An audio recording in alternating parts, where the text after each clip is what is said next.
আপনার কাছে চিরকালের জন্য নেই। এটাই এমন একটি বিষয় যা আমি আশা করি কেউ আমাকে জীবনের অনেক আগে বলেছিল, আপনার কাছে চিরকালের জন্য নেই।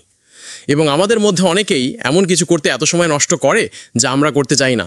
আমরা আসলে যা করতে চাই তা বন্ধ করে দিই এবং তারপর আমরা আমাদের জীবনের শেষে পৌঁছে যাই এবং আমরা পিছন ফিরে তাকাই এবং আমরা ভাবি, কেন আমি আরও বেশি কিছু করিনি যা আমি করতে চেয়েছিলাম? কেন আমি আরও ঝুঁকি নিইনি? কেন আমি আমার স্বপ্নগুলি অনুসরণ করি না? উত্তর হলো, আমরা জানি না। আমরা জানি না কারণ আমরা এখানে চিরকাল থাকবো না। আর এই জিনিসটি আমি আজ আপনাদের সকলের কাছে পৌঁছে দিতে চাই, যেটা আপনাদের কাছে চিরকালের জন্য নেই। আপনি জানেন না আপনার কত সময় বাকি আছে, তাই আপনার সময়কে বিজ্ঞতার সময় ব্যবহার করুন।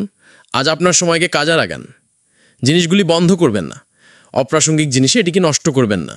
আমি আশা করি আপনি আমার কথা শুনতে পাবেন এবং আমার বার্তাটি মনে রাখতে পারবেন, এবং আমি আশা করি যে আপনি এমন একটি জীবন যাপন করতে পারবেন যার জন্য আপনি গর্বিত, এমন একটি জীবন যা উদ্দেশ্য এবং অর্থে পূর্ণ, এমন একটি জীবন যা আনন্দ এবং সুখে পূর্ণ, যা আপনার জন্য দেখতে যাই হোক না কেন